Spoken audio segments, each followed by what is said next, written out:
Hi there, everyone. I'd like to take this time to show you the tool Google Hangouts.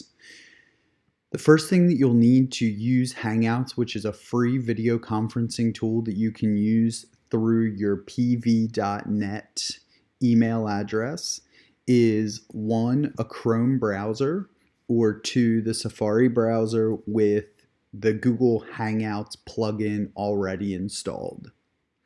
In the directions, I've supplied you with the link to grab that plugin and install it if you're an avid Safari user. If not, honestly, the easiest way to do this is just use the Chrome browser, no install necessary. Once you have your browser open, you're going to head to hangouts.google.com, which should bring you to this screen. You should already be logged into your pv.net email. If you aren't, go ahead and log into it by clicking here in the top corner, logging in, and make sure you're ready to go. Once you are, go ahead and click video call, which is how you're going to start this video conference. Brings you to the landing page where you can go ahead and start a meeting by clicking the plus here. You're going to create a meeting room name. I'm just going to call this virtual classroom. Go ahead and give yours any name you like. We'll continue. It's going to prepare my meeting room. I'm going to turn my camera off for now. When it's setting up your meeting room, it will turn on your camera and your microphone automatically. These are toggle switches and they can be toggled on or off at any time. Once you have that set and ready to go, camera on, microphone on or off, you can always change those settings in the three dots settings to go ahead and pick the correct microphone, the correct video camera if it's not working for whatever reason. Once that is set up, go ahead and join now. You can also always change those microphone and video settings down here, bottom three dots, settings, takes you to the same exact screen, audio, video. Now that we're in and ready to go, I want to share this meeting with those that are going to need to join it. You can see right now, I'm the only person in here as indicated by that number 1 there. I can always share this meeting two ways. One, if I click the meeting room name, I can copy the information.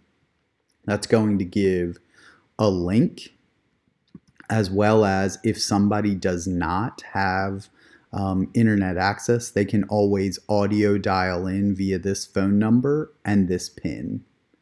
So that's the primary way I would encourage you to share the information with your learners, the link and then that dial in information, because it gives them two options really.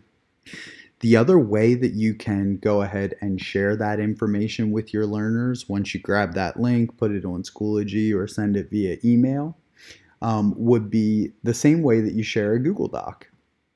You can always click the person icon and add people. You can add them through their pv.net email addresses just by starting to type their names here, just like you always would for a Google Doc. So those are the two ways that you can share this meeting. Again, down here, meeting ID, phone number, URL, or up here where you can add people just like you do to a Google Doc. Now that you've got that shared and everybody's starting to come into the room, what's running the meeting look like? Toggle on for your camera, toggle on and off for your microphone. There are a couple other things that you can do to enhance the meeting. There is a back channel chat that you can find here. When you chat, everyone will receive that chat in the window and they can toggle that on and off. If the chat is toggled closed, excuse me, they'll see this light up and give them a notification. This would be a good place to back channel and ask some questions that everyone can answer or share their thoughts on. You can also use this present now to present your screen.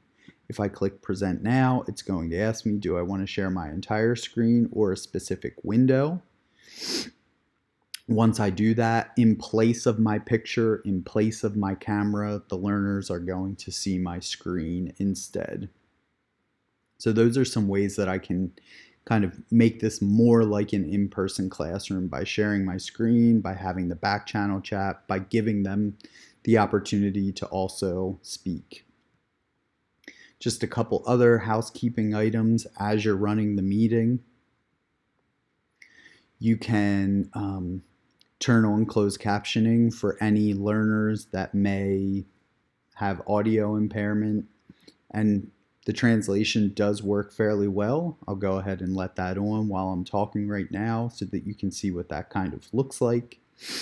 If you're having any kind of audio or video issues, you can always click the three dots and go to settings to configure those: microphone settings, video settings. The last thing to show you is if for whatever reason you're having connectivity issue, you can always go to this use a phone for audio, and you can dial in using the phone information that's down here as well as that pin to go ahead and connect to the meeting and continue running it. Once the meeting has finished and you're all done, you'll just go ahead and leave this call. Once you leave the call, it's closed for everyone. So now that call is done. I hope that this tutorial was helpful, and as always, thanks for watching and best of luck.